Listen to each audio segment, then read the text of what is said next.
formulas put in, this would go by pretty quickly.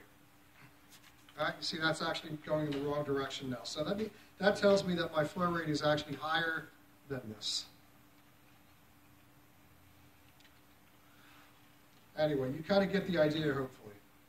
What I want to be able to do is to zero in on that output head. Okay, see, there we are. That's pretty close. Now for this, remember, look at what are we looking for? Our final analysis, we're looking for these performance curves. So I've asked you to vary the reservoir height. All right, so initially I'm giving you the data point for 60 meters. Here we just iteratively found a suitable set for 50 meters.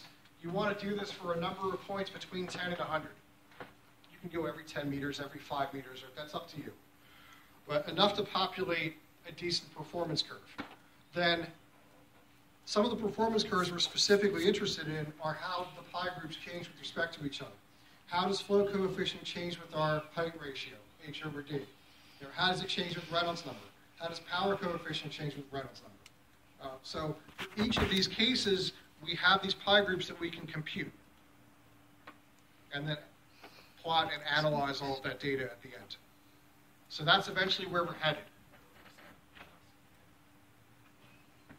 Hopefully this answers a lot of questions. Is there anything that's really, really unclear at this point?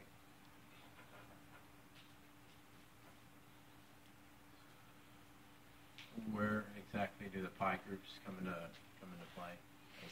Well, I've set up cells in my spreadsheet to compute them. So here, for example, power coefficient. I've taken this in megawatts, I've converted it back to watts and non-dimensionalized it. Similarly, our flow coefficient, I'm computing that based upon my volumetric flow rate. What's D24, my omega, and probably my diameter.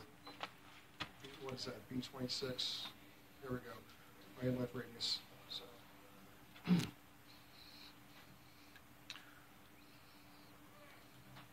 All right. So that's double check how you are forming all your pi groups.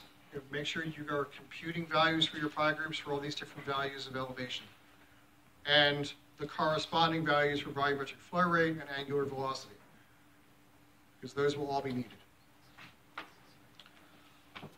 So that's basically what we're after. Repeat that process for every elevation we want to consider.